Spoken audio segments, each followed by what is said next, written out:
Hi all. ഇന്ന് ഞാൻ നിങ്ങളെ ഒരു പുതിയ ടേം പരിചയപ്പെടുത്താമെന്ന് വിചാരിച്ചു. ഇപ്പോൾ ഒരു മാനേജ്മെൻറ്റ് രംഗത്തൊക്കെ നിൽക്കുന്ന ആളുകൾക്ക് കുറച്ചുകൂടി ഫെമിലിയർ ആയിട്ടുള്ള ഒരു ടേം ആയിരിക്കും ഓസ്ട്രിച്ച് എഫക്റ്റ് എന്നുള്ളത്. ഒരു സാധാരണക്കാരൻ അധികം അതിനെക്കുറിച്ച് കേട്ടിട്ടുണ്ടാവില്ല. അപ്പോൾ എന്താണ് ഈ ഓസ്ട്രിച്ച് എഫക്റ്റ് എന്നാണ് ഇന്ന് ഞാനിവിടെ സംസാരിക്കാൻ പോകുന്നത്. അതായത് ഓസ്ട്രിച്ചസ് അല്ലെങ്കിൽ ഒട്ടകപക്ഷികൾ സാധാരണ ചെയ്യുന്നത് എന്താണെന്ന് അറിയോ?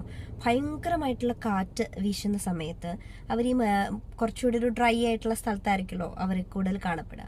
അപ്പോൾ അവരെന്ത് ചെയ്യുന്നത് വെച്ച് കഴിഞ്ഞാൽ അവരുടെ തല ഇങ്ങനെ മണ്ണിൻ്റെ ഇടയിൽ പുഴുത്ത് നിൽക്കും.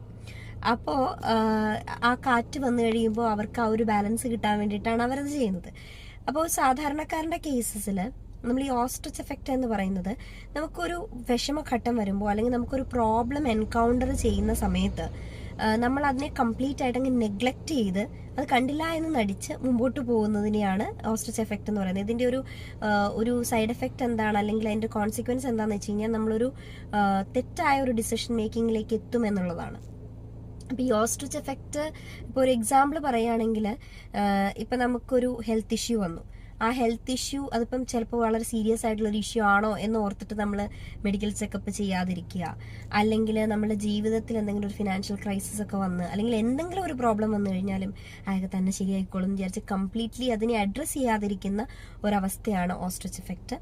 അപ്പോൾ ഇന്ന് ഈ ഒരു ടെർമിനോളജി നിങ്ങൾക്ക് പറഞ്ഞുതരാമെന്ന് വിചാരിച്ചു. Hope you like such videos.